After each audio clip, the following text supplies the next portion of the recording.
Well, good morning, everyone. Here we are. I found my dress form given to me by my gay Uncle Fred, and is here to hold up our bag for us. What did we learn? We learned that it's very difficult to stitch with parachute pant fabric. As your underlayer, it's much more pleasant to stitch it with cotton as your base layer, as you can see, because the lining came out far better than the whole bag. I wanted to point out a couple things. Because the t-shirt fabric is kind of stretchy, you might notice if you get really close, you can see that this got all crunkled up on one side. And that was because my hands got real sweaty while doing this because it was shoved inside of a bag full of felt. My hands got real sweaty, and so I couldn't start from the center of each dot and work out.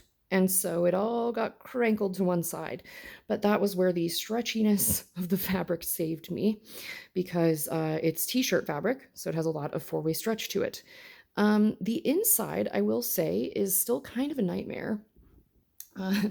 I should have probably stitched down the lining on the inside because as soon as you dig your hands into there, it absolutely, your hand just disappears to nothing and it's just a tangle of fabric inside of that bag.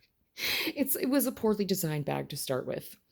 Do I think it was worth the process? Yes, I really do. Why would you spend 40 hours and probably 400 yards of Sashiko thread to do this? Well, I have a belief that while I tell all of you to be kind to yourselves and to constantly buy yourselves really good materials, there's also something to be said for, as my dad would call it, run what you brung, which is to say, ride with what you've got when you get to the motocross track. You run what you brung. And there is a beauty in working with a really horrible material. And I will attest to this also, that many people become far more injured, but also better horseback riders when you are constantly forced to ride trash horses, because you have to deal with problems that sometimes are unexpected and use the skills that you have to make the best of it and, as it were, run what you brung.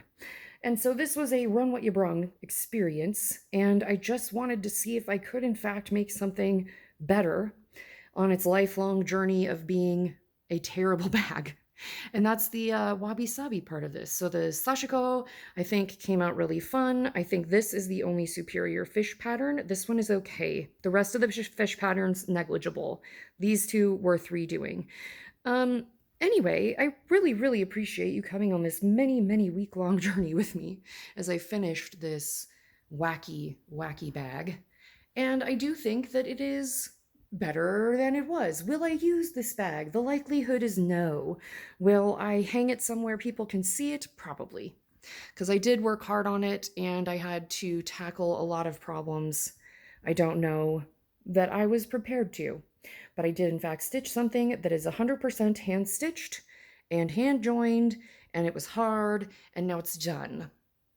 So, as much as I encourage you to get yourself really good materials, once you have, or if you enjoy that struggle and are tenacious enough to just keep getting back up, as I seem to be, my willingness to fail is unmatched, I think, in the world. But there is something to be said for run what you brung and just making the best of what you've got once you've got some skills and seeing what comes out. Because it's not bad. It's certainly better than how it started, which was the world's worst hobo bag. And I think that's actually not a great name for a bag. Surely we can call it a sling bag or something. Anyway, I sincerely appreciate you coming on this long journey with me, and I hope to now return to some of my other fiber art experiments like dyeing and all the other stuff, because this was eating me alive inside, just sitting there not being done. So now that it is, we can move on. I hope I have earned a like or a subscribe from you today, or even just a comment. I'd be extremely appreciative. We are doing great in forming our little fiber arts community, and you are more than welcome to come stitch with me on Facebook, my Patreon, or Instagram, or anywhere else. All the links are below, and I hope to see you in the next stitch experiment. Bye!